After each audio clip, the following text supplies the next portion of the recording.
From Hollywood, it's time now for Bob Bailey as... Johnny Dollar. Yeah, remember me, sweetheart? Johnny, I didn't I'm the think... guy you were making the big pitch for. Dancing, moonlight on the beach, the complete routine. Oh, I gotta hand it to you, baby. That was real nice acting. No, it wasn't acting, Johnny. I meant it, all of it. Oh, sure, Gloria, sure. That's why I catch you here and searching my room. That's all part of the big romance, huh? I can explain. And that's just what you're gonna do. Hey, look, Gloria, one guy has already wound up dead on this deal. I've got a strong hunch I'm number 2 man on the list. And this baby I do not want.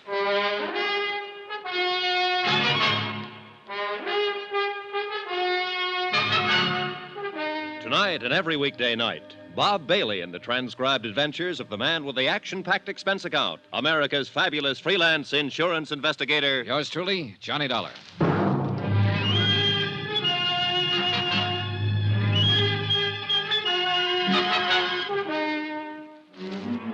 Santo Tomas, Mexico. Expense account submitted by Special Investigator Johnny Dollar. To the Home Office, Northeastern Fidelity and Bonding, Hartford, Connecticut. The following is an account of additional expenses during my investigation of the Alvin Summers embezzlement of $75,000. Item 9, $17.60, business entertainment for one Gloria Harris.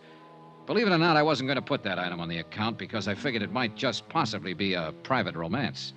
But when I caught Gloria searching my hotel room, I knew she tied into the deal somehow. That she could give me information on Summers' whereabouts. Johnny, please. Oh, no, you're not leaving, Gloria, not yet. I'm not trying to get away. Oh, what's the use? You'd never believe me. Why should I? You lied to me. I lied to you once. Only once. When I told you I'm here on a vacation. I'm not. Surprise. The truth is I'm stranded down here. Stranded? Oh, sure. That's why you're staying at the Playa del Mar, the most expensive hotel in town. I don't mean no money. I mean no passport. Oh. It's true. You got a cigarette, Johnny? Yeah, here. Thanks. Yeah. I've been stuck in this ratty town for 4 months now. Just hoping every day that I could figure out some way or find somebody to help me get back to the States. How come you picked this town? Assuming I believe you. Because I heard that fugitives from the States sometimes came here. I've been drifting around for a year, from place to place. I guess I thought my luck had changed here. Well, it hasn't. How'd you lose your passport in the first place? I'll tell you if you really want to know, Johnny. Personally, I'd rather skip it. It's a long story, and not a very pretty one. And it's all in the past. Let's just say I made a mistake about a guy. Okay, Gloria, okay. But there's one little item you haven't told me. Why you were searching my room just now. Because I was trying to find out something about you, Johnny. The reason why you're down here. Why? So maybe I could make a deal with you. Deal? You help me get a passport, and I'll help you. How can you help me? You're looking for Alvin Summers, aren't you? Oh, am I? 6 months ago, he embezzled $75,000 up in the States and took off. Go on. You came down here to find him. You're an insurance investigator. Keep talking. That's all. That's it. Now maybe you wouldn't mind telling me how you know all of... Oh, sure. That report in my suitcase. And the picture. Alvin Summers, I know him. I can help you, Johnny. Where is he? First, I've got to know if you'll help me. The passport? The passport. Well, what do you expect me to do about that? In your business, Johnny, you must meet a lot of people, all kinds. Maybe one of them has an extra passport or two for a price, maybe. All right, I'll see what I can do. That the best you can say? That's the best. Take it or leave it. All right, I'll take it. I haven't any choice. Now, about Alvin Summers. I'll take you there, to Summers' place. Where is it? Down the beach, about a mile below town. Then into the jungle a little way. How come you know where it is? I met Alvin Summers a couple of months ago. Here in Santo Tomas? Yeah, I went there once for dinner. Okay, you take me there, Gloria. First, I'd better go up to the hotel and change. The country's pretty rough on clothes. Okay, I'll meet you at your hotel in half an hour. Johnny, I only lied to you about one thing. The reason I was down here. The rest of it I meant. Last night, on the terrace and on the beach. I meant all of it. Really, Johnny. And I mean this. You know, I'm kind of glad you told me that. See you in half an hour.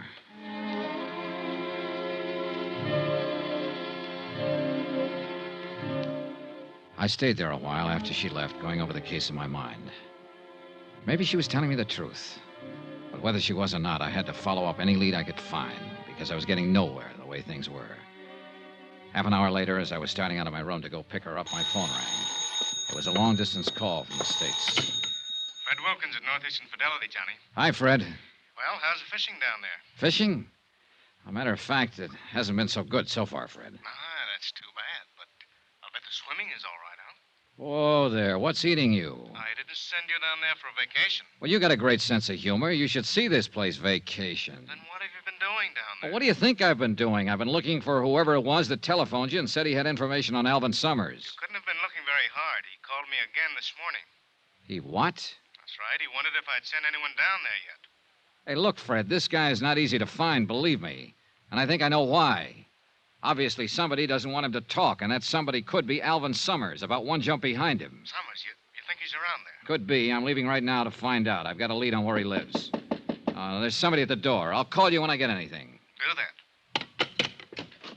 Brother. Fishing. Oh, Lieutenant Gomez. Well, look, I'm in sort of a hurry right now. This will not take long. Okay.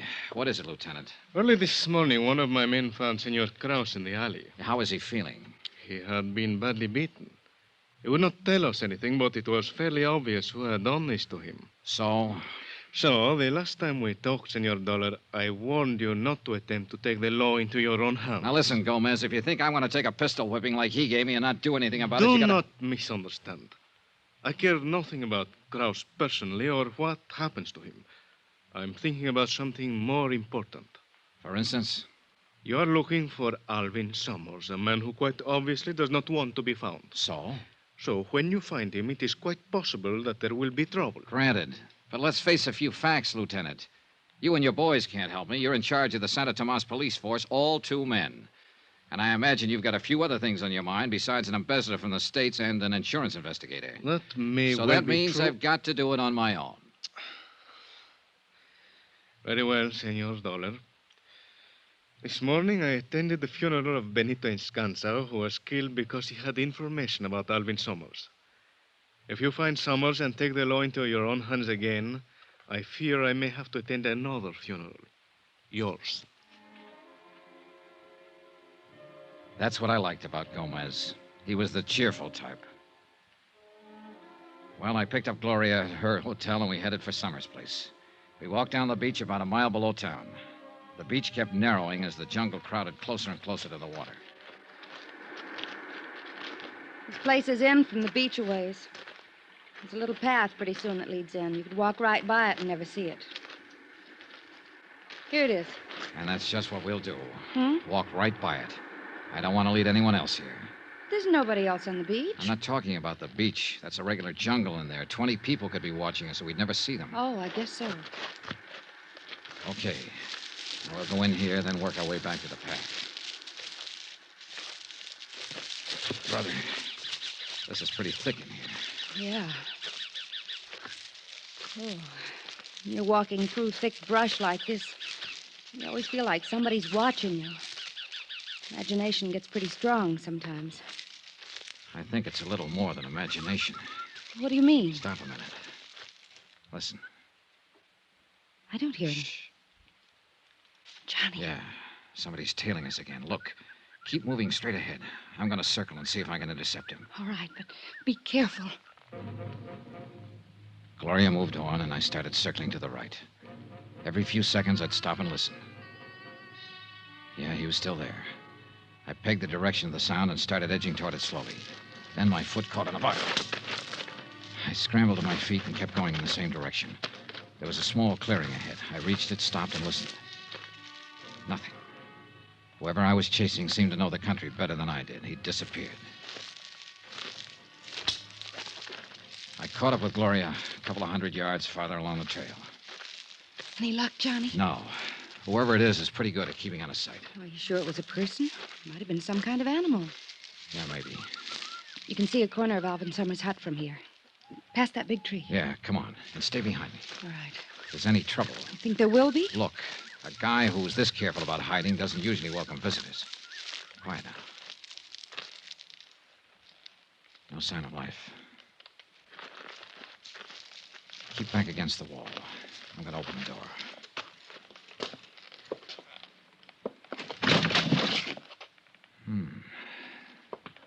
Okay, Gloria. Nobody home, huh? Nobody home. Well, he seems to have a pretty comfortable place here. You like to live in jungles.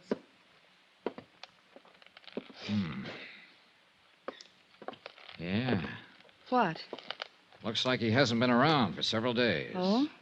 The food in these cupboards, pretty moldy. Yeah, I guess they've cleared out.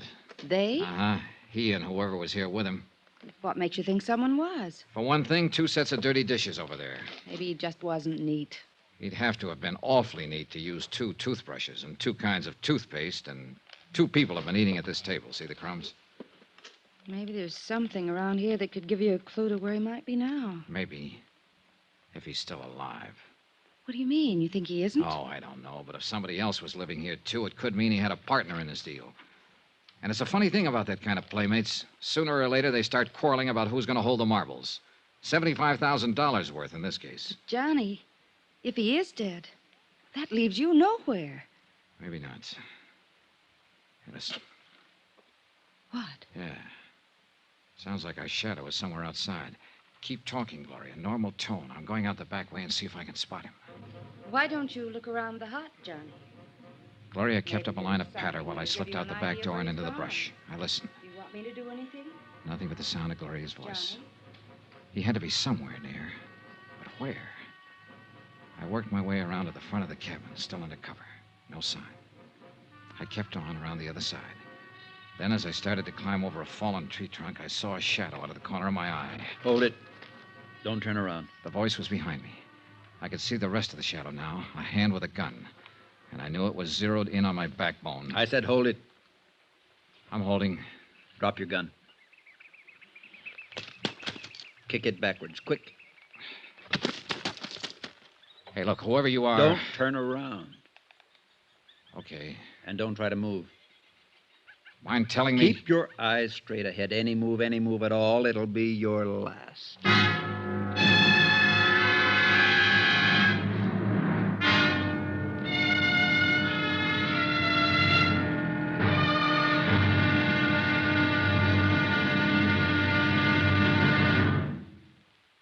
There'll be the final exciting episode in our story of the Alvin Summers matter tomorrow. Yes, tomorrow, how to find out what you've been looking for the hard way. Join us, won't you? Yours truly, Johnny Dollar.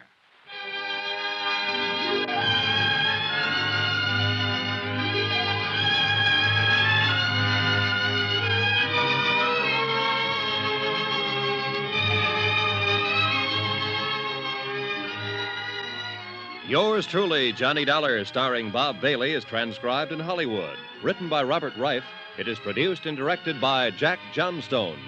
Be sure to join us tomorrow night, same time and station, for the next exciting episode of Yours truly, Johnny Dollar. Roy Rowan speaking.